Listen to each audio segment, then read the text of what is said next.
Marcus, Sean, how's your trade going? same as always. How's your trade going? It's going pretty good. How how Bitcoin you have many? Not enough. Not enough. I have 20 million. Still trying to get that last million. They say the first 20 million is the hardest. 20 million sats. Yeah, 20 million sats. Exactly. The first million sats are the hardest. You got to pump those numbers, Sean. I know. Especially for a guy like you who came in what year again? Me, 2019 was when I started buying. 2019. Was that during the Corona dip when Bitcoin was like sub 5K? No. It was before Corona. Unfortunately, I wish I would have started buying during Corona right then, because I bought it and then like all of the Bitcoin that I had got cut in half. Well, the Bitcoin didn't get cut in half. The fiat amount of Bitcoin that I had got cut in half, and I was like, oh. But that was a good lesson to learn. I actually felt good because everyone was talking about surviving 2018, and I was paying attention from 2017 and on. I just didn't really understand Bitcoin yet. And then in 2019, I finally got orange pilled, and I was like, oh, well, I was like almost orange pilled. I wasn't all the way orange pilled yet, but I was orange pilled enough to be like, I got an idea of what this is. I did buy some altcoins, and then I quickly got rid of them because I was like, oh, this is stupid. So, it's the journey that you learn along the way. So I'm still trying to figure out what this 20 million reference is to, though. Oh, I was saying I had 20 million Bitcoin, and just trying to get that last million.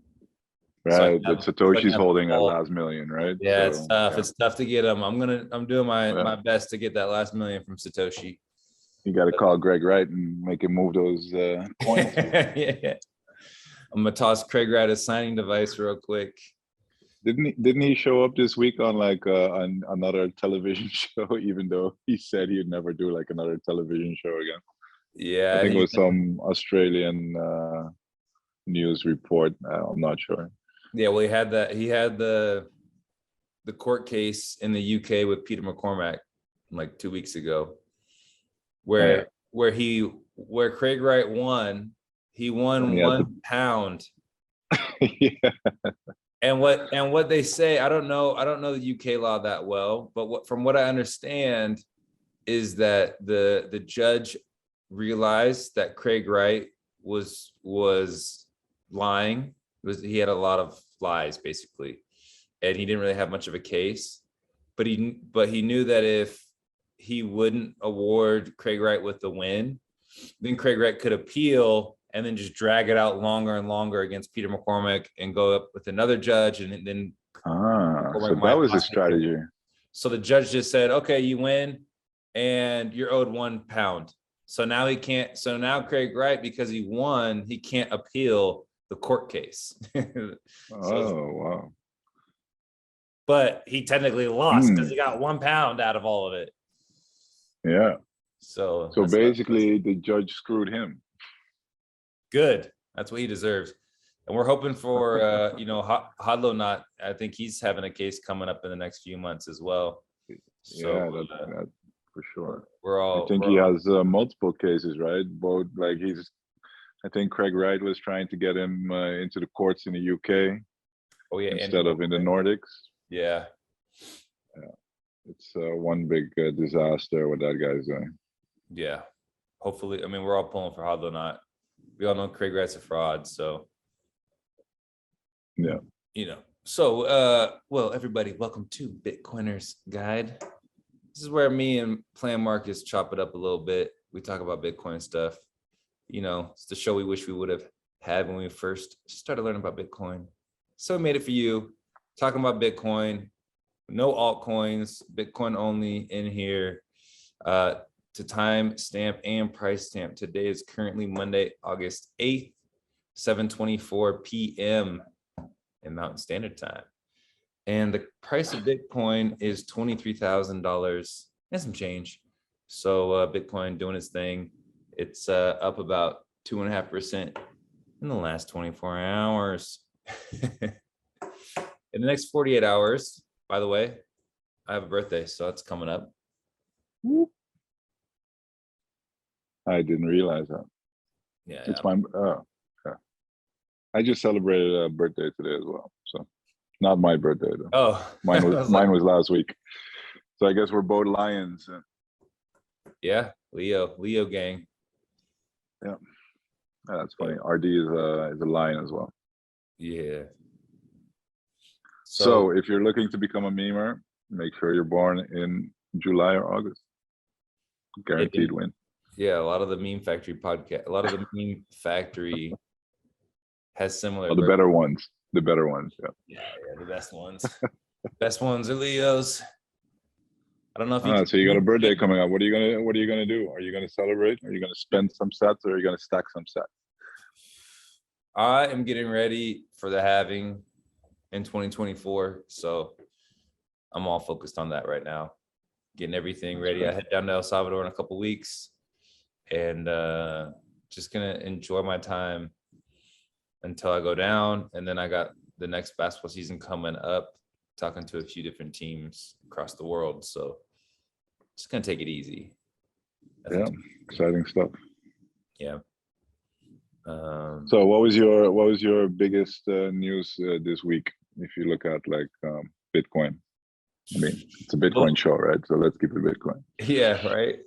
The biggest things that I would say, well, first of all, Plan B's. We got Bitcoin Tina. I don't know. Someone pulled up some receipts on Twitter. Bitcoin Tina was saying back in 2020 that Plan B was gonna go down as one of the smartest mathematicians in Bitcoin history, one of the best quants, blah blah blah. And I think Pirate Beach Bum pulled that receipt, called him out, and then Bitcoin Tina said he was wrong. Then he held a spaces on Twitter, and he just, so here's the thing, right? He holds the spaces, and what he says is he didn't really say, as far as I understood, I hopped in a little later. He didn't really say if I was in there. So what I understood, and I think he even called the spaces that he basically says that the halvings doesn't matter anymore if you believe that stock to flow is wrong. Yes, but he was doing a logic play. He wasn't saying, but the logic didn't make sense. No. Yeah, that's what he was saying. He wasn't saying the halvings don't matter and stock to flow is dead. He's saying if you say that stock to flow is dead, then you also have to say that the halvings aren't priced in. That they don't matter. Yeah. And you can't say the halvings you can't say the halvings not priced in and say that the stock to flow is dead. So, but he's not talking about, at this point, he's not talking about Plan B's stock to flow. He's just talking about stock to flow in general. Like the idea of stock to flow, you have a certain amount of supply. So stock to flow, for anyone who's wondering, okay, well, what is stock to flow, right? Stock to flow is you have because okay, go ahead. Sorry. No. Sorry, I cut you off. I completely agree with you. You're going to give the definition because first we have to get the definitions right? Yes. Because yes, when people say stock to flow, they think of Plan B, but Plan B didn't come up with stock to flow because stock correct. to flow is a measure that was already used for gold and silver and other commodities. And basically, you have a stock, how much volume of gold, for instance, is above ground already, and then that is the stock, whatever volume that is, and then they look at the volume of gold that is dug up from the ground, basically. Yep. in the period of a year, right? So whatever volume, let's say there are, just as a simple example, because I don't know the exact gold numbers. Yeah. I believe the stock to flow of gold is somewhere around like 50, or is it 26? I'm not sure. Now mixing up silver and gold. Well, let's take a look at, because I I can't remember that either. Stock to flow. All I do So, know is so that, let's say the stock to flow is 50, right? That means yeah, that the stock over the flow is 50. So there's 50 times as much gold above ground than there is mined on a yearly basis. That's basically what that number is saying. So the it's higher the number, 62. 62. 62. All right. 62 is the stock to flow of gold. And what do you also have the stock to flow of silver? I think that would be almost half of that. Like, so that should be around the 30 mark, 25 to 30 mark then. Stock to flow of silver has a ratio of 22. 22. Yeah. Okay. So So it's about even the less than higher, half now. the higher the number, the more scarce the commodity. So it's Right. so stock to flow is a measure of scarcity or Yeah. of inflation rate. It's an inverse. Yeah. It's an inverse of the inflation rate, basically.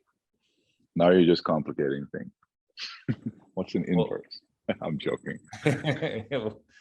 you have to use the word. It's the only word that fits right there.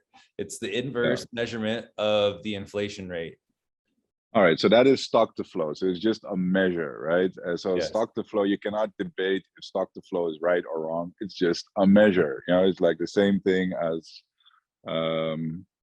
I don't know, like what's your age, or you know, if you measure distance in feet or in Yes. kilometers or whatever, you can't argue with a measurement. You know, it's just a measurement.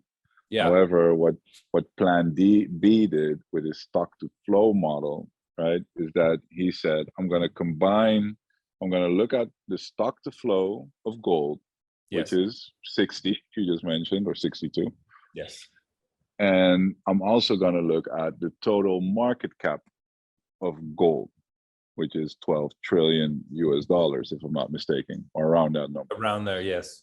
10 to 12 trillion, it depends, I guess. Who calculates it for you? Yeah, and what the price of gold is on any given day. Yeah, so he plots the one of the two on the X. You know, you have like what do you call that? Like an X and a Y, like a graph. Yeah, the XY axis. On the XY axis, yeah. Yeah. So on the one axis, he plots the total market cap.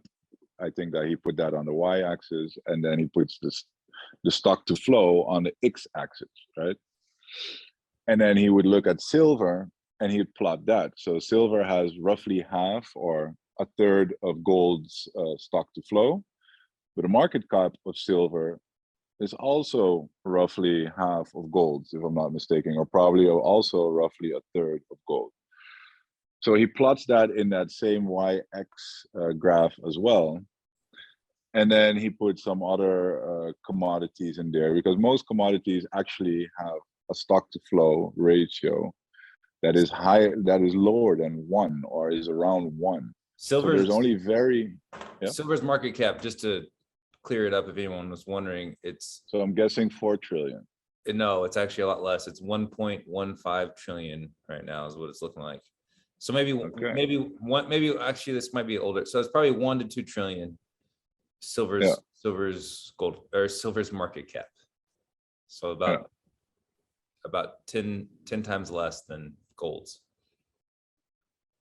Yeah, and then the funny thing about Bitcoin stock to flow is that Bitcoin is the only commodity on earth of which the stock to flow ratio jumps every 4 years. Mm-hmm. And and also the only commodity of which the stock to flow ratio is completely predictable. Yes.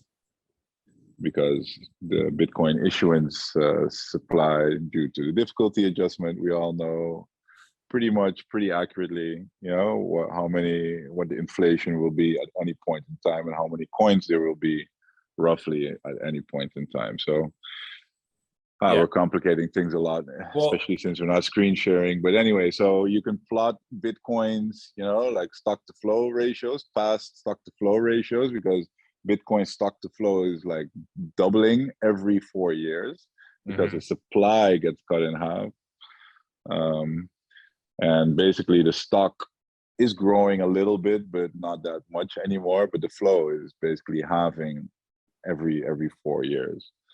So the stock to flow ratio basically doubles roughly every 4 years.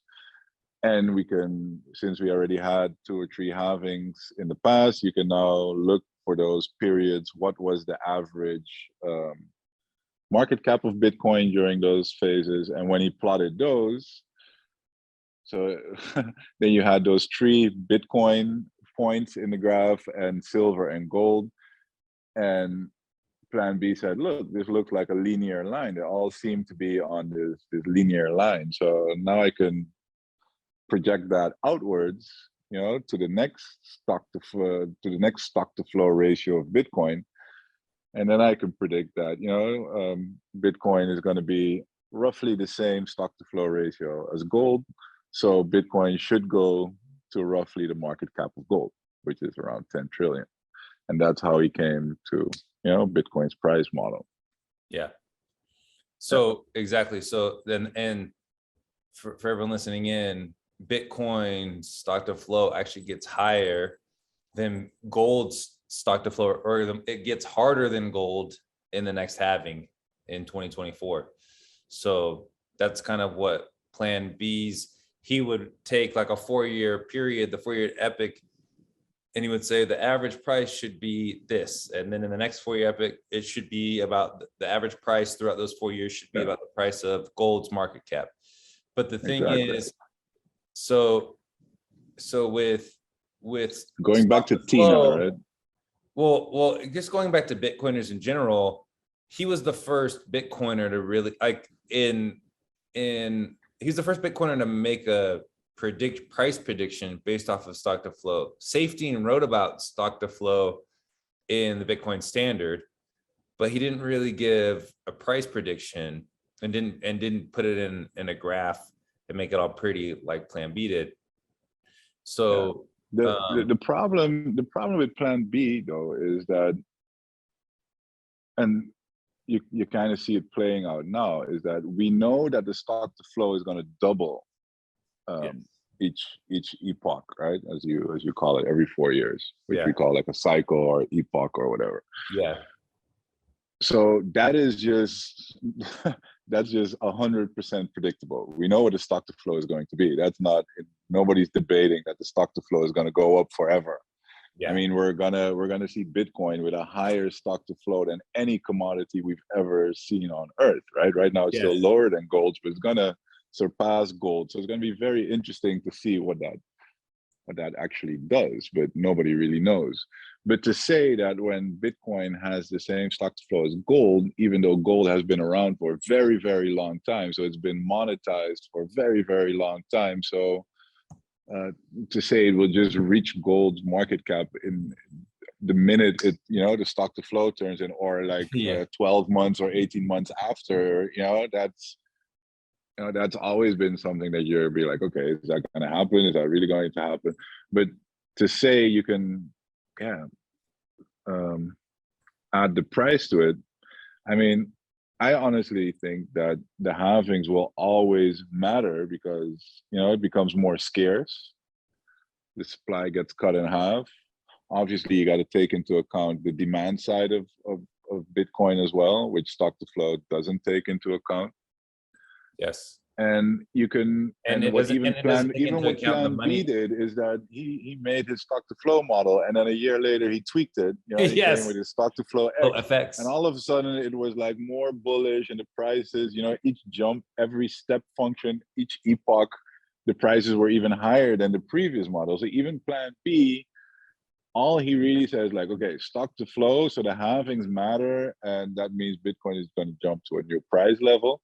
But to what price level exactly, even he couldn't pinpoint and was playing around with. So to say that his stock to flow model can break, but that the halvings then automatically don't matter anymore either is just BS in my opinion, because I can draw like 100,000 different stock to flow models with the same step functions, but going to different price points, right? So then, I think that was the more nuanced version, or the logic that Tina was missing there, in my opinion. No, I don't think Tina was missing anything. He wasn't saying that the halvings didn't matter. or that stock to flow, you totally throw it out because you throw Plan B's model out. All he was saying was, which I think where I think he was getting it wrong was he thought people were making fun of him because they were saying stock to flow isn't a thing anymore. But what they're really saying was Plan B's stock to flow model broke. And so, but he took it as stock, because we use those interchangeably. When we say stock to flow is the model broke, we're not, like, the only stock to flow model we've used is Plan B's model. We're not using anyone else's model. So we're really saying Plan B's stock to flow model broke, not stock to flow broke.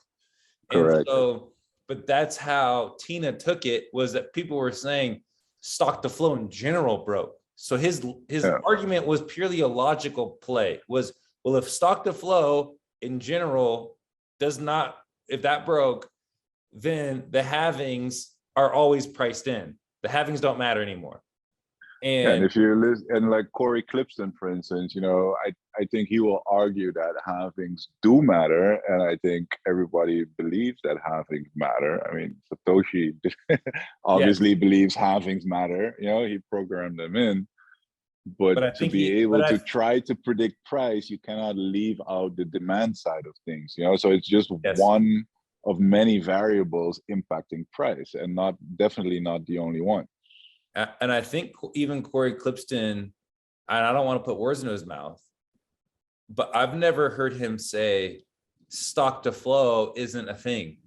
He's always attacked the model, like the mathematical integrity, trying to predict a price off of just stock to flow. Even just in general, trying to predict the price is like pretty much insane, right? Nobody's ever been successful at that in any meaningful way. To Corey's credit, the reason why you want to attack something that's a lie is because as we get orange pilled ourselves, and as we orange pill other people, and we show them Plan B stock to flow model, and then people get orange pilled off of it, and then we tell everyone this is what Bitcoin's price is going to. Bitcoin is the truth, but the stock to flow model of Plan B is not the truth. So if you get orange pilled into the truth, but from a lie, but when that lie gets shown, then you may not believe the truth, which is Bitcoin. So that's the dangerous part of pushing Plan B stock to flow model. I have to throw him a bone at the same time as well, because I'm not gonna lie, when he came out in 2019 with that model, and the way he brought it, I was hooked as well. And I still in a way support Plan B's thinking, not that he can try and predict where those steps are going to be, but still in my mind, the halving, and I don't know how that's going to play out in the future, because I also hear people saying that, like in early days, the halvings mattered a lot. Because most sell pressure would come from the miners, but as like most supply is already in circulation, we already have more than 19 million coins, like in circulation. Then the biggest selling isn't coming from the miners anymore. It's just from people who are already holding the coins, and prices go up, they start, selling for different reasons. So, you could argue that the impact or the importance of the halvings may go down, but that has yet to be played out, right? We just don't know. I think the halvings will still be important for a long time, and maybe forever, because as the further Bitcoin goes along, the more people are just holding on to their Bitcoin and they're hodling it. And so price is created at the margins, and that's like the supply is what's getting cut in half.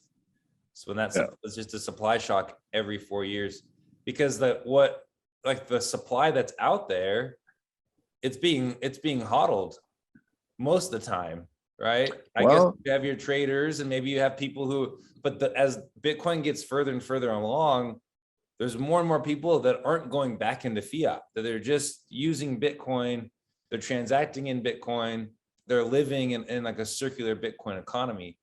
So it would make sense that the halvings are still going to have a huge effect because it's the supply shock. And every 4 years, every 4-year cycle, there's more and more people that get orange pilled. And those that are holding, like if you go through the bear market right now, who's holding Bitcoin? It's not people that are really speculating as much right now as it is just hodlers. So when the supply shock comes, it'll mainly be like Bitcoin hodlers that are holding on to Bitcoin. So it won't be an available supply. It'll just be whatever's getting mined is the available supply, and that gets cut in half. Yeah, that's true. At the same time, there was this other revelation that that Tina did on Twitter just this week, because he also mentioned, and to me personally, that was a little bit disappointing if I'm completely honest. But okay, to each their own, you know, and I can't judge. 60s. I can't judge people's situations. Yeah, and I heard somebody say that too. You know, like yeah, but he's retired. But I don't know if that's changed over the past year, right? I mean, has he just recently retired, or has he always been retired? Anyway, the point being, you know, he mentioned that, you know, he did not sell at 60K because he believed in stock to flow of plan B, and that we were going to see like I don't know, like 288 or whatever the number was, right?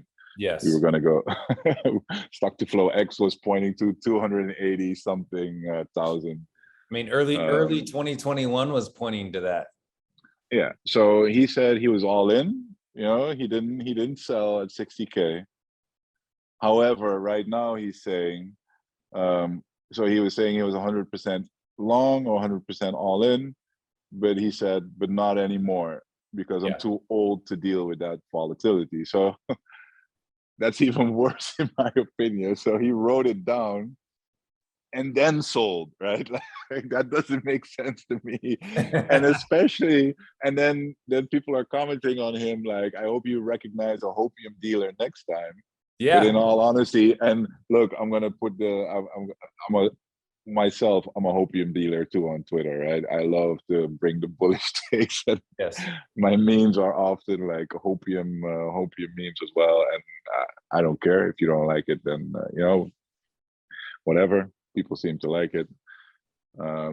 But he's been a hopium dealer as well. I mean, I remember one of his best recordings was with this 4-part thing he did with CK, and that was like massive hopium dealer as well, you know. So it's always a little disappointing to see somebody, and especially somebody with a name like There Is No Alternative, you know.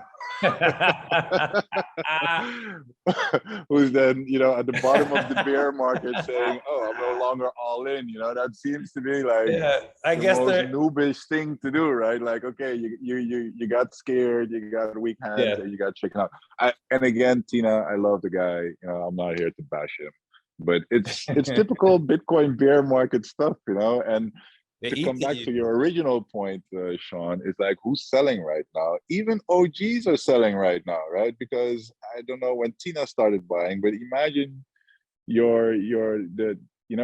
buy Bitcoin for a couple of thousand, you know, you go all in, maybe, you know, depending on whatever you have to whatever your all in number is. If you're from a rich family or you're very old and you've already did very well for yourself, then you could buy more Bitcoin than a younger person who's just starting their career. But whatever your number is, you go all in, and then 2 cycles later, all of a sudden, you know, your Bitcoin is worth a lot of money, and you see these big numbers fluctuate on your screen. Yeah, that's tough to deal with, you know, and people underestimate that. And then you're like, this is crazy, you know, I'm just gonna have to park some and secure some, because and this is kind of needed for Bitcoin as well, because a lot of people think that like 2011 OGs or 2013 OGs, they're like deca millionaires by now and all that kind of stuff. But what happens is a lot of people, when they hit like these big numbers, they get scared. And they secure some and they sell some. And that is exactly like this whole how Bitcoin slowly disperses to millions and tens of millions and hundreds of millions of people. And that's how, you know, the prices drop and people get to reaccumulate during these kind of phases, because people, OGs like Tina, sold and now you get to buy his sats for cheap. Yep. So, Yeah, exactly. yeah. So I think that's part of it is there are always some people selling, and we don't know every single person's situation. So, there's always emergencies that happen, or people have certain other things that come up in their lives. The idea is, basically one Bitcoin will be able to retire a family. So get as much as you can, as soon as you can, before plan B, stock to flow, breaks to the upside. Like, that's the idea. Yeah. But at the same time, you don't want to be frantic about it and start getting leveraged, start lending it out for yield. And those are the mistakes that a lot of people made, in this past cycle. And so nobody's perfect. What you try to do is try to learn from the mistakes that have happened in the past and set yourself up to not fall in those traps, to not fall in those mistakes, and then try to warn other people about those certain risks, right? So I think that's the biggest thing is if you can get your mind wrapped around about it in a good way and in a healthy way, because I think a lot of people look at it, you don't want to look at Bitcoin as this get rich quick scheme either. You have to lower your time preference, and you have to be like, okay, if I work my job and I'm saving in Bitcoin for the next 10 years, well, by 2032, you can have a very good probability that you're going to be a lot wealthier than most of the people who didn't stick to that plan, which is literally save your money in Bitcoin and then just keep going about your life normally. Like, that's what people 10 years ago did. And in 10 years from now, that people will be saying, man, if I would have started saving my money in Bitcoin back in 2022, I would be so far ahead right now. And so that's the strategy, is to just do that. One other thing I was going to say about stock to flow was a thing that I had thought about. I used to always think about was, well, if it's all about scarcity, right, and the inflation rate, then how come there can't, I think you and I have had this conversation before, like a year or so ago, even before we started doing Bitcoiners Guide. It would be like, well, how come some random altcoin can't have a higher stock to flow than Bitcoin? And then it'll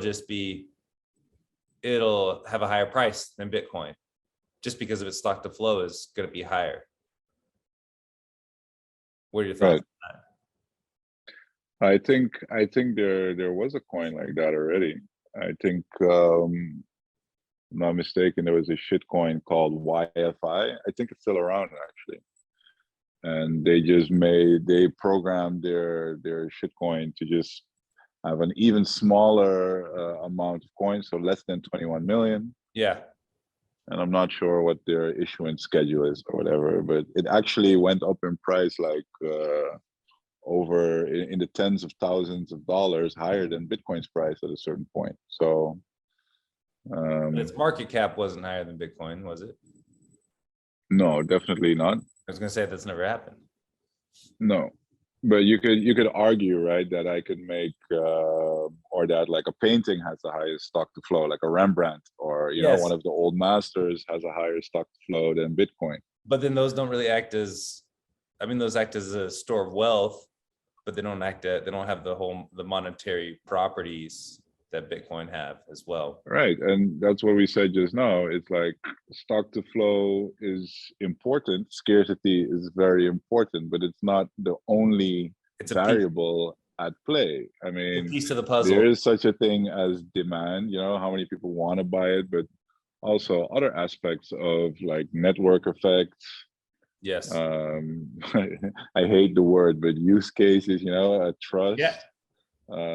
What people call Lindy effect, like the longer something has been around, the more trust it has, and, that kind of stuff. Yeah, it's something fascinating. I think it's It's something that most people new to space, and yeah, I spend a lot of time thinking about it. Right, like, okay, what's going to determine whether, and then you always grab to like, you try to look for things that you know that are similar that you can compare it to. So that's why a lot of people will try to compare it to things like MySpace and Facebook, right? And why hasn't there been some new competitor to Facebook since MySpace? And well, that's mostly related to network effects and stuff. And yeah, it's so, yeah, I totally agree. I think that stock to flow is just a piece of the puzzle, right? It's not like scarcity is one property of money, but there's plenty of other properties or characteristics of sound money, and scarcity is right. not the only thing.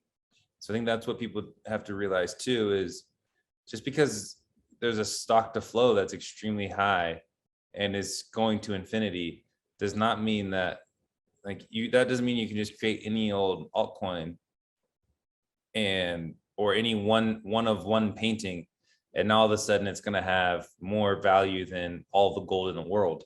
So I think that's, there has to be a reason why people are buying it, or what's the reason behind it, so um those another interesting thing too, Corey's been kind of, his star has been rising. His star has been rising in the way that Nick Carter wishes his star was rising. And he was on a podcast. I can't remember which podcast it was. He was talking about Bitcoin maximalism. And Who, actually, Corey or Nick? Corey was. It was All right. on Breedlove show, actually, which is interesting that he's talking, that Breedlove had a show with Corey about Bitcoin maximalism. And an interesting thing that Corey brought up was we want Bitcoin to monetize super fast, like the iPhone, like that type of network effect in just a few years. But then we say that it's not the iPhone, it's like the Industrial Revolution, or it's like flight, or the invention of electricity, or the invention of the internet, started like in the 70s, which those things took decades to play out, and sometimes generations to play out. And so he's like, you can't have your cake and eat it too. And it was just Yeah. basically saying, are we prepared for Bitcoin to monetize a lot slower than what we may think it should monetize? And maybe it monetizes and it gets to $2 million, but it gets there in 50 years or something like that. And then another 50 years, then it's at like 100 million. So, and then, and then the world's living on a Bitcoin standard, but we're all dead by that time. So it's something interesting to think about. I don't know if I necessarily agree with that, because I think that the network effect is just crazy strong with Bitcoin. It's just impossible to predict. That's what it comes Yeah. down to. I mean, imagine knowing what we know now, and we're back in like the early 90s or mid 90s, and like, having a personal computer at home becomes like a little bit more mainstream, where like 1 out of 10 people now has a personal computer. A lot of people are still like, why would you need such a thing? And that's only for geeks and for nerds. And the nerds and the geeks are saying, no, man, this is gonna like revolutionize this is gonna be like the information superhighway. Yes. Yeah. Like, the way we're talking about Bitcoin, hyper Bitcoinization. I think that's a term that's just gonna disappear, and people are just gonna laugh at it, just like the internet superhighway, right? It's like, it's what is the internet superhighway? It's like everything and it's nothing at the same time, right? And there, in the early 90s, you could have not, because the machines were so big and clunky, and the modems that you had to connect were so slow, and you only had like messaging boards, and there was not even like any ad models on websites yet. Websites were just slow. It was just like, so you couldn't imagine that in 20 or 30 years later, what the world looks like, and that it looks like what it looks like today, and like all the applications.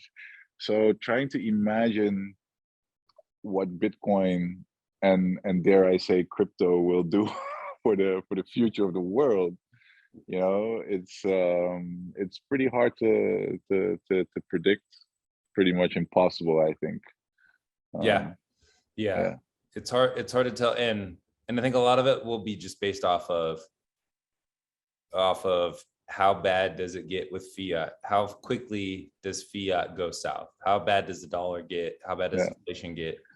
Those type So of the way, things are gonna push people to an alternative, but it might not be Bitcoin right away. Some people like that might be to a CBDC first, and then it might be to some altcoin. So that's the thing is just because Bitcoin is the solution to fiat doesn't necessarily mean that the world will understand that it is the solution when fiat breaks. And that's like, to me, that's what keeps me motivated to keep pushing hard with Bitcoin only, and to push hard, because we know that one day fiat's going to fail, and it's basically already broken. It just hasn't stopped yet. And so I think that's one of the things is, will enough people and will the right people recognize that it's Bitcoin only, that Bitcoin is the solution? Will they realize why fiat broke down, and will they make another fiat instrument to replace it that people will get on board with? Or will they go to the only sound hard money that we've ever had that's verifiably scarce? Like, that is the question that's to be determined still. yeah, to me, it's really like Bitcoin is so unique in the sense that it's truly not controlled or co-opted by any Yeah. party, and it won't be. At least that's, I don't see how it can be. And it's been tried before. We just had Bitcoin Independence Day last week, so it's been through that test, and that's, to me, is what really makes Bitcoin unique. And you see a lot of people are like, but it's not Bitcoin only, because look how well Ethereum is doing. And there's even other projects that some people might point to and say that's very promising as well. And maybe they have a place, and maybe a CBDC will have a place in this world in the future. However, owning Bitcoin, that will never be corrupted. Owning a CBDC, you kind of it's kind of guaranteed that you're going to get Yes. corrupted, just like with your dollar, right? You're just printing it in front of your face. They're just like expanding the supply, diluting you, cutting your Censoring. purchasing power of the dollar, It can making censor your you make payments. weird investments. You cannot just save money and think you're going to save your purchasing power over time. That's, unfortunately, a lot of people still think that's actually what they're doing, and they have no idea that just through inflation your purchasing power is being destroyed. But okay, so that's the CBDC, right? And with Ethereum, you might be like, oh, but it's working great, and I don't care that it's running on Amazon and Infura, because Amazon is a great party and they barely go down, Yeah. and maybe they don't but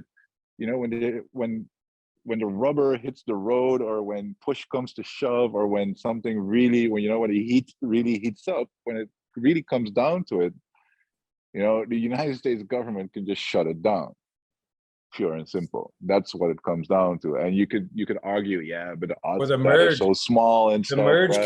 could break Even, Ethereum. yeah, I'm not even touching the merge yet. There's so many like risk factors on Ethereum, right? But When it goes the proof point of is stake, like, there's some a people lot of are risk. are happy to have this trust. People take email addresses with Hotmail and Yahoo and Gmail, right? They're like, yeah, I know my email is being read and it's going to there. I don't need some super secure email. Okay, that's fine, but like, with your money and your purchasing power, I just want to have Bitcoin where I know nobody's going to take that away from me ever. Like, it's not going to get corrupted. And to me, that's what makes Bitcoin truly unique. And if you want to fuck around with shit coins, and yeah, if you get excited about all these exciting projects, which in my opinion are not even there, because it's mostly just marketing. And look at this past bear market, how many rug pulls, all these exciting protocols, they turn out, they call themselves decentralized, and then it just turns out there's these rollbacks, and addresses are frozen, and funds are like, they're like just freezing withdrawals and all kind of weird stuff going on. It's just like, it's like trying to shoot fish in a barrel, or what is that? I think that's the wrong proverb there, but Yeah. there's a lot going on, but Yeah. it's just not comparable to So Bitcoin, right? what do you say to people who say, look, I'd rather my money in a bank because I just don't trust myself with my money? What do I say to them? Yes.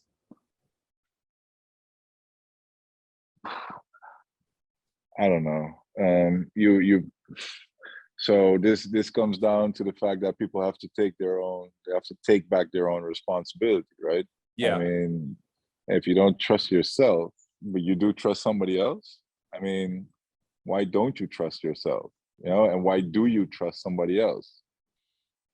That would Yes. be my question. I try to pose back and see what they say, but I yeah. agree.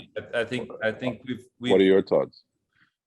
my thoughts are, there's a lot of people who don't want to take self accountability. They don't want to be responsible for their failures. So they push everything to a bank, to their government, to whoever it may be. And that way they're never really the man in the arena. They're never actually doing anything. They're just bystanders in their own life. And so I think it's something, to me, it's almost like slavery. Trusting a bank to hold your money is somewhat like slavery, where you get so caught up in it that it's just become normal, right? Hundreds of years of custodying your money in a bank and not realizing that you're giving up your own freedom to do that. And now it's just become normal to do that. And so now people go, they just live, oh, I would rather the bank have it because I just don't trust myself. But you should trust yourself with your money. It's yours, it's your wealth. We need to have this paradigm shift too in the thinking about, why would I not trust my own self with my money, and why would I trust somebody else, like what you were saying? And I think that needs to come back online, or come back into the brains of people of, look, it's my money. I got to be accountable for my successes and for my failures. But I think a lot of people want to push their successes or their failures onto their circumstances in life, onto their government, onto somebody else, and they don't want to use it themselves and say, look, I messed up, I made the mistake. And I think that's just a way of thinking nowadays that we should probably change. Yeah, and I think I think you're completely kidding yourself when you say that you can trust somebody else, Yeah. because basically, and maybe I'm that cynical or something, because I was always the person that I wouldn't even like to take my car to a garage because I always felt like they were going to scam me, right? Because Yes. I know they have like this information asymmetry, right? They're specialists in cars. I don't know anything about engines, so they could just make up anything and be like, oh, this was broken, and now we need to charge you $600 if they want to, right? They can just abuse Yes. that, and there's nothing, you know, any question I say, they'll just be like, no, there's technical blah blah blah blah blah. And And you're I'll be gonna be like, like, okay, okay, well, I guess that's why I yeah. took my car here, I guess. So you're being put in this position where you just have to trust them, right? That they're not scamming you, and I hate that feeling.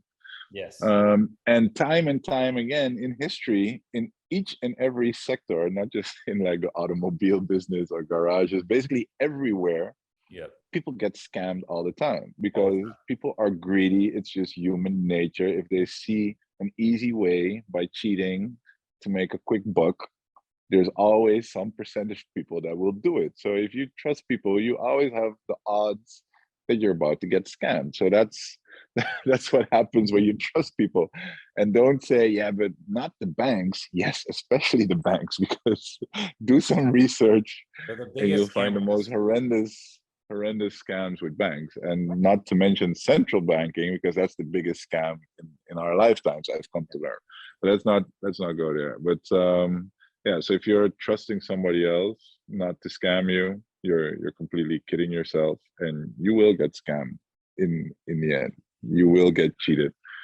Yeah. I I wanted to go back to Tina and Plan B for one more second, Yeah, Sean, because first of all, I want to give Tina some props, right? Because um, he's a boomer. he's always in clubhouse space, clubhouse and on spaces, and he's always just talking his mind and giving his views, which is great.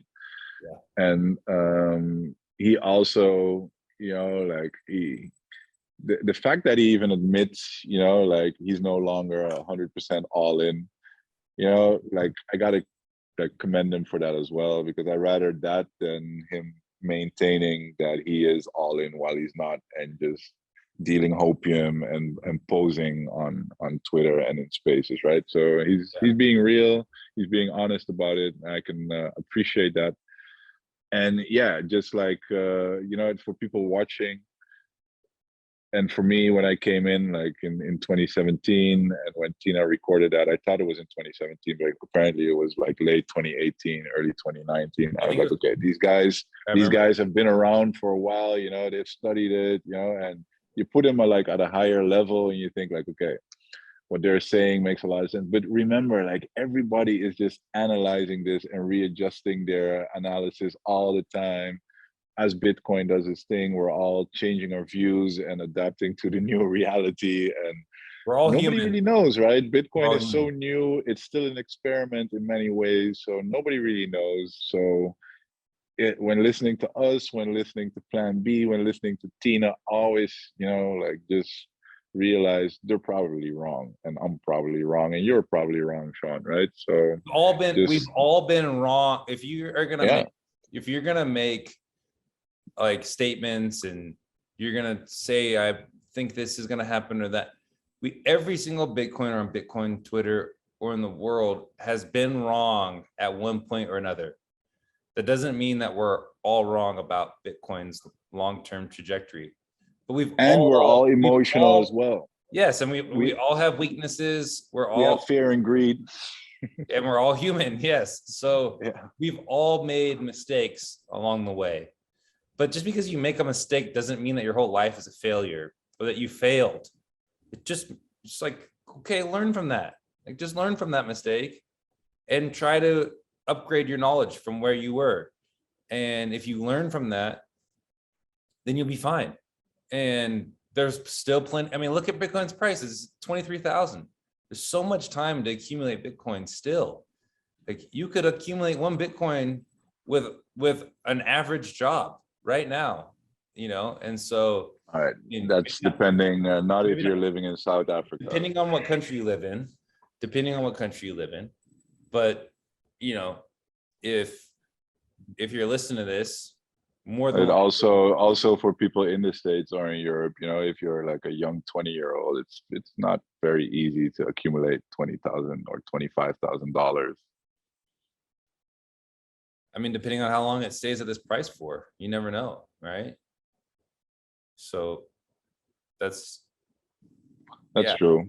it's hard to That's true. accumulate it in a week, but what happens if it stays around this price till 2024 to the halving? Like, Yeah, but you got to realize there are a lot of people that are making, I don't know, maybe a couple $1,000 a month, but they have bills to pay, they have rent, they've got yeah, college to pay, I'm they not, got to eat, yes, and they can maybe save like a few $100s, put inflation. aside a few $100s at most per month. Then it's really hard to stack towards 20 to That's an twenty-five excuse, thousand dude. dollars. It's no, I'm not gonna, no, that's an No. excuse.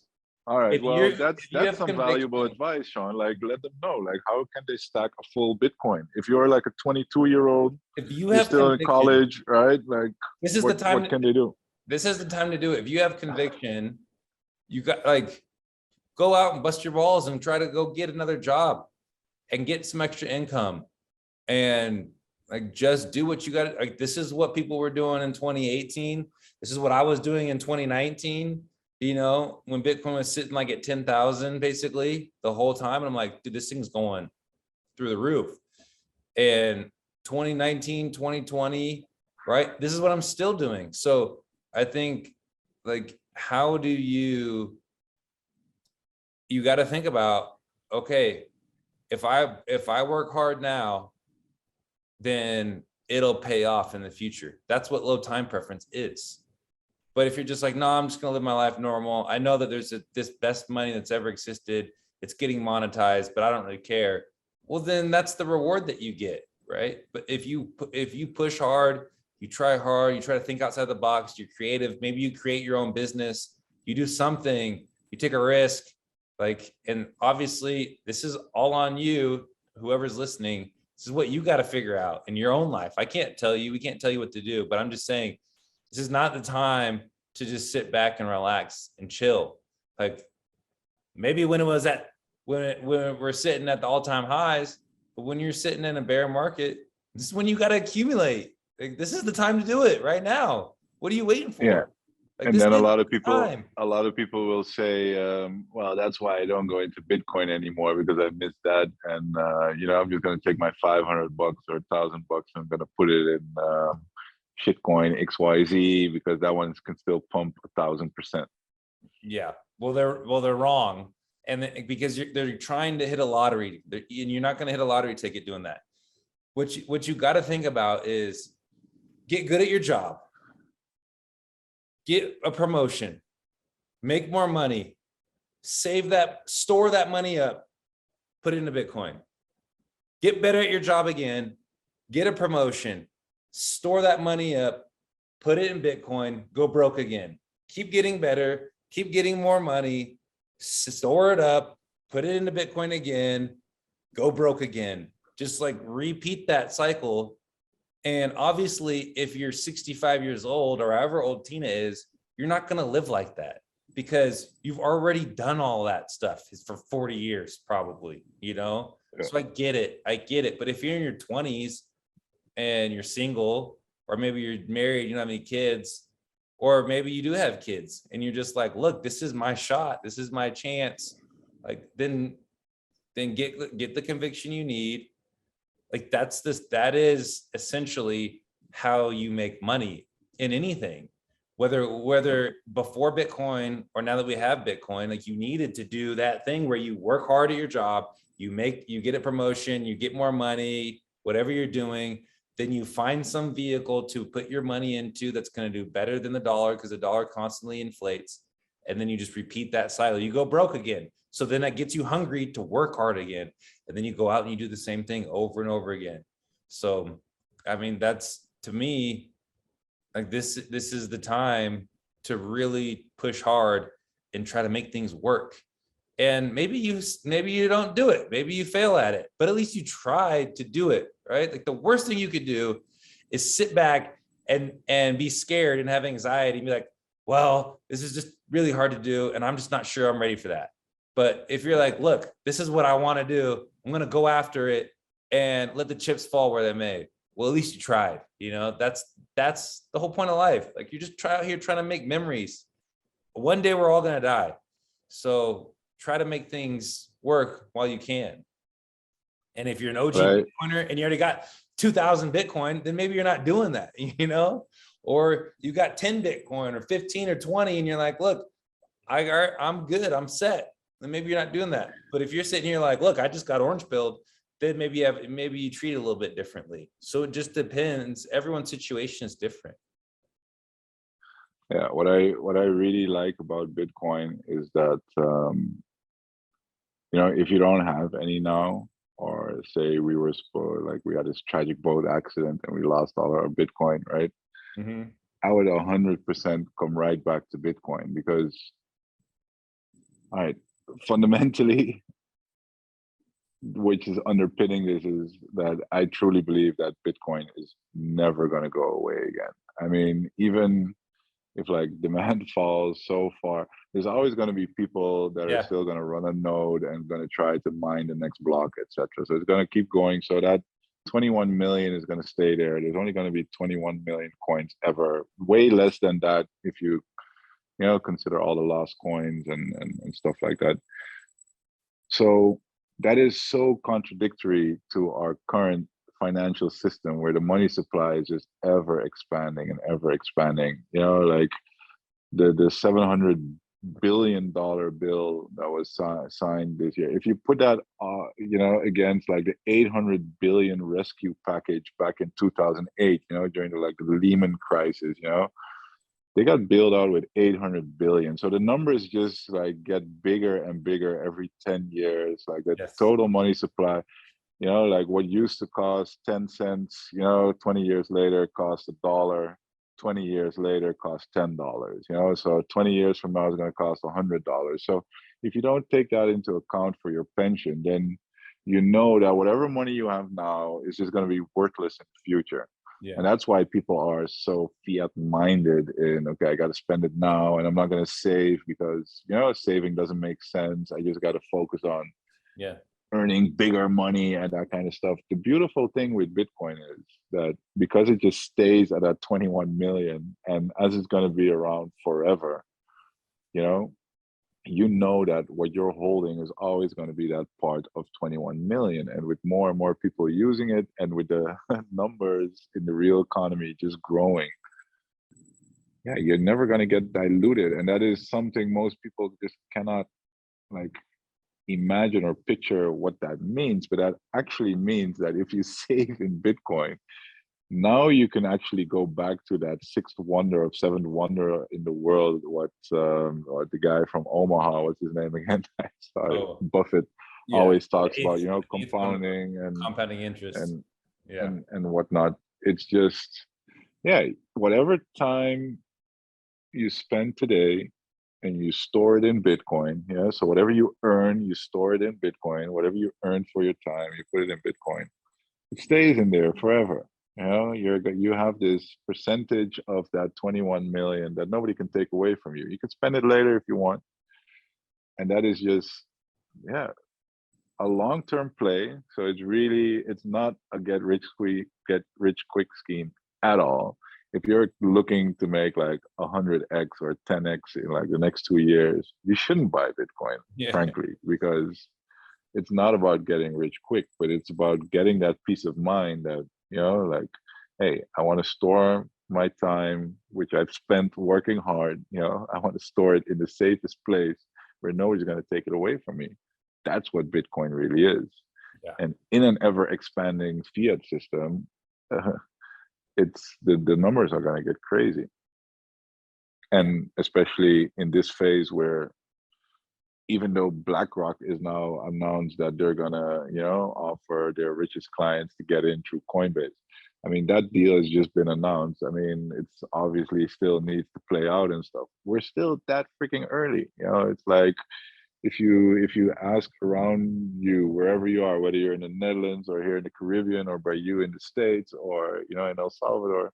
Okay, El Salvador might be a little bit different, a little atypical, but if you ask around you, have you heard of Bitcoin? Yeah, most people have.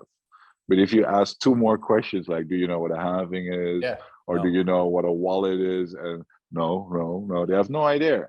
It's like maybe 2% or 3% will give you the right answers that are truly like holding Bitcoin.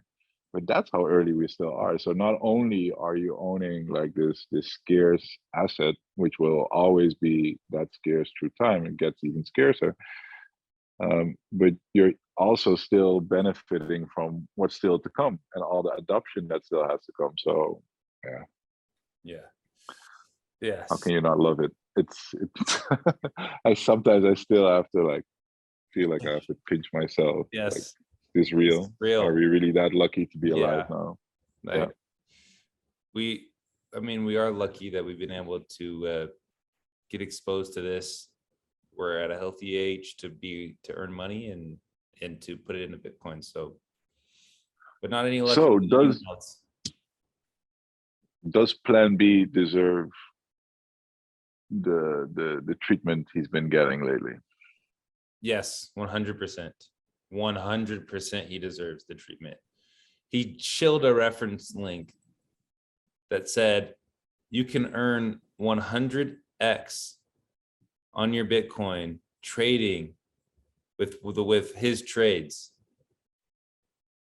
He literally said that you can earn 100x on your Bitcoin over holding it. He deserves everything that he's getting right now and more. And Can you elaborate a little bit, because you're saying that's not possible, or that's definitely not that's possible. Come on. Let's just be honest. Let's just say someone did have that.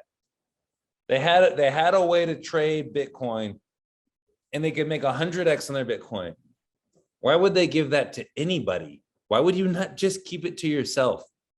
Because if you could do that, you're going to make so much money. And then you have a risk of, well, now if I let this out into the wild, well, then people can put a counter trade on me and then I lose my money. So like, why would you ever risk that? It's just not even, I mean, look at Willy Woo. He shut down his whole newsletter like 6 months ago because he kept making bad calls. And he was making like $100,000 a month on his newsletter. That's what happens. And it's not like, look, I'm not even mad at these guys, but like, this is like, you can't go out and just say, oh yeah, we're going to give you 100x on your Bitcoin over holding it. the thing is, the guy has like roughly 2 million followers, right? Yes. So it's obvious that he's monetizing his followers right now. Exactly. I mean, Right? all he's got to do is there's a ref link. What does a ref link means? That means sharing a URL or a website link that points to an exchange. I'm not even gonna mention the name. Actually, we should, because those exchanges deserve a lot of beating too, because they're the ones paying all these influencers to scam more people, right? They're actually the real bad guys, because they're constantly pumping money into influencers to get more people on their trading platforms to risk and gamble away their money. That's what's going on. If you look at like a guy like Carl the Moon, I think he has like something of the most followers, and in every episode he'll be there like, you'll get like $600 if you sign up with my referral link, because yeah. these guys know if you put your money with us, you're going to start trading. And how do they make their money? Every trade, whether you go short or whether you go long, they take their percentage of your trade. They earn either way. So the more you trade, the more they make. Yeah. And the more Carl makes, because Carl earns not only, I believe, from referrals and signups, but also how much even a company like Swan, right, uses this tactic. So even Swan gets people, or Relay, and these are Bitcoin only companies. They work with referral links too. Hey, you sign up, if you get somebody to sign up to our service, and they start buying Bitcoin, we take a fee and we'll share that fee with you if you help us sign them up. So, it's smart because you let other people work for you and get people to sign up for you, but we don't have to. So that's basically the earning models of all these exchanges and buying platforms. And with exchanges, they make money off every trade, because every time, whatever currency pair or whatever you sell or buy, the exchange always takes a fee. So they're making shitloads of money, shitloads of money. So now they tell Plan B, right?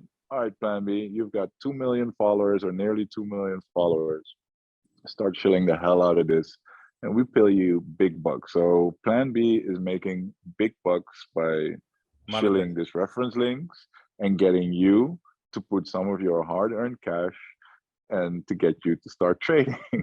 Now look, here's the thing. Here's the thing. If he's doing a reference link and it's like, look, here's Swan, you can only buy Bitcoin. Here's Strike, you can only buy Bitcoin. Here's some other company, you can only buy Bitcoin.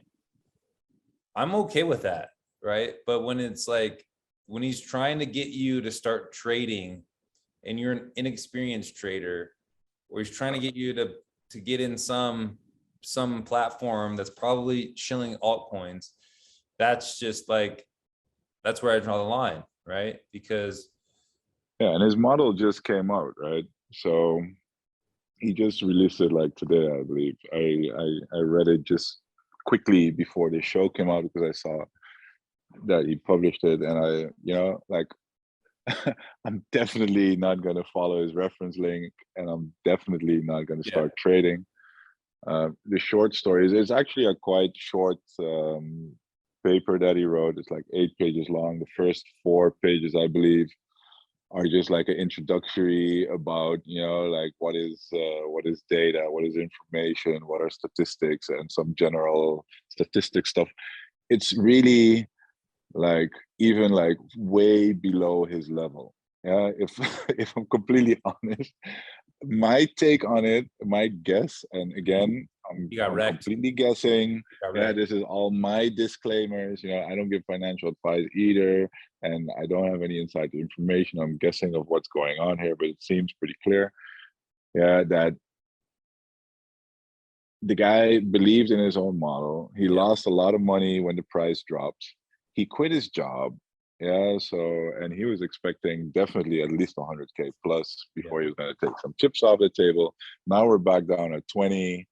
Uh, he's like, damn, I got to get some money. And then like when things get tight, and Hey, then Carter, comes dude. this exchange, and they offer you big bucks because you've got 2 million followers, which all props up till now he didn't, and he probably could have done a lot other scams as well. So is it the worst scam? No, it's just that he's being like dishonest about it. He keeps saying, yeah, but it's my favorite exchange and there's nothing wrong with, yeah, but dude, own up, like how much money are you making? Are you making money from every trade, from every sign up, and how much? So isn't it, like you said, like if you have It's that model, do you believe in your model? No, obviously he doesn't. In no. his disclaimers in the model, he writes, nothing is guaranteed. This is not financial advice. I don't promise anything. And basically saying this model this might as well just be bullshit because he's not on, like, Just be and honest, it's right? and it's That's all we completely. ask.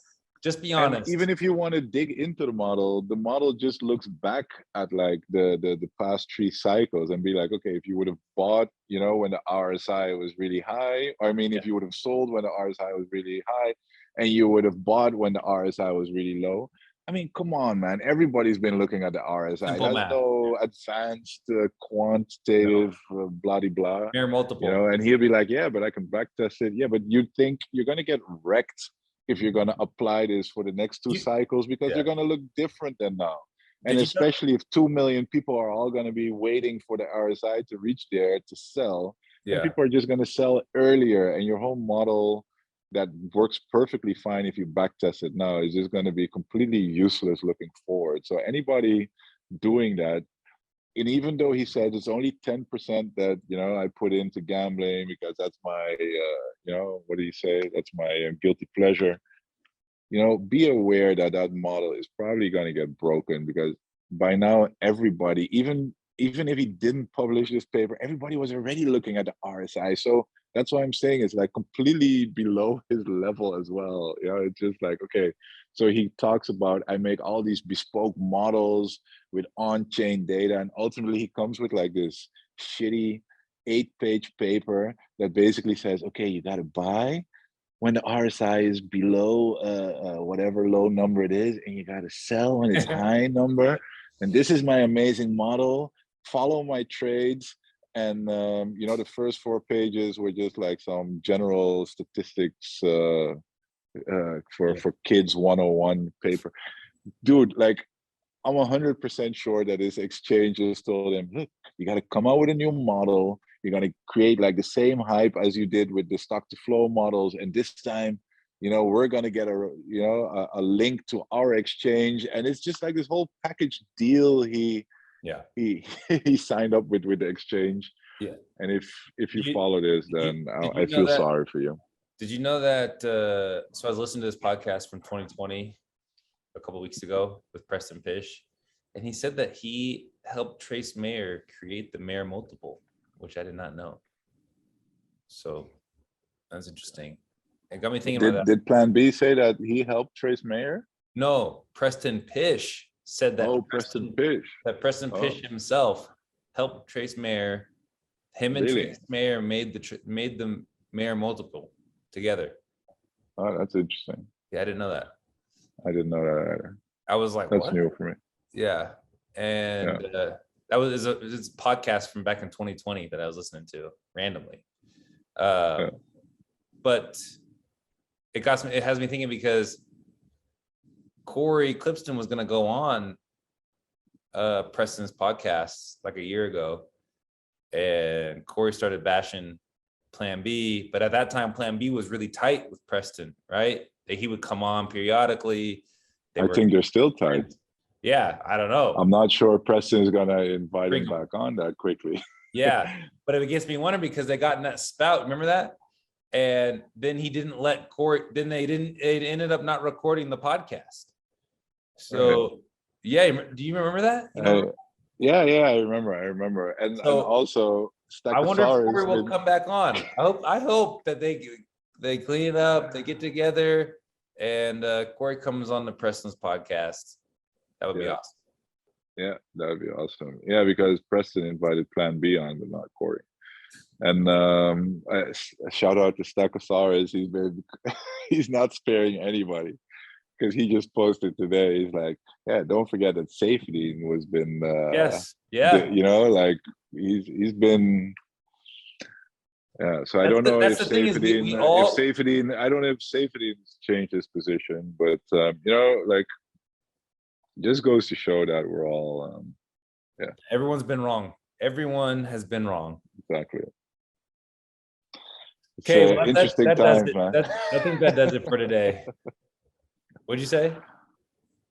No, I said it's interesting times, and this is how bear markets like cleanse the ecosystem. You know, they reset things. Yep. And I think this is the kind of stuff we need, you know, for Bitcoin to move forward again and become like something new and something different again. And, you know, they say smooth seas don't make a skilled sailor. So these times when you figure out you were wrong, you learn from it, you move on. We're just getting, think about like all the knowledge that we're getting to right now. This is really good. Like this experience is really good. It's going to benefit us in 2025, 2028, and 2030. This experience is going to be really big for us in the years to come. So it's just good that all these things are happening, that we can go through this adversity. We can leave stronger. I mean, that's what happens when Bitcoin gets attacked or anything happens. Bitcoin always ends up stronger because it defeats the thing that attacks it, and then it moves on. So I think that'll do it for today. Just as a reminder, we have Richard James, founder of Hard Money Film, joins the Meme Factory podcast this Thursday, 7:30 p.m. live. Do not miss that episode. And remember, what you see here, what you hear here, when you leave here, don't just let it stay here. Please share, like, subscribe. If you found something interesting, you learned something new today, share with a friend, leave a comment. The comments, hit us up with a comment. It's free. If you made it this far, hit us up with a comment. Hit us up with a like, share it. You know, like tweet it out. We appreciate it. Send us a little message on Twitter. We love it. We could use some more. Yeah, we really do love it. And if you want to come on the show, just hit us up. We're on Twitter. Yeah. Big Sean Harris, plan_Marcus. Let us know. We'd love to have you on. As for Bitcoiner's Guide, episode 25. That's half a year. You know who we need to get on, Sean? Well, who? BTC Moon Guy. BTC Moon Guy. Come on the show. We're going to get you. That's who I want on the next show. Let's go. Let's do it. Let's do it. Okay, as for Bitcoiner's Guide, episode 25, from Plan Marcus, Big Sean, over and out. Peace. Peace.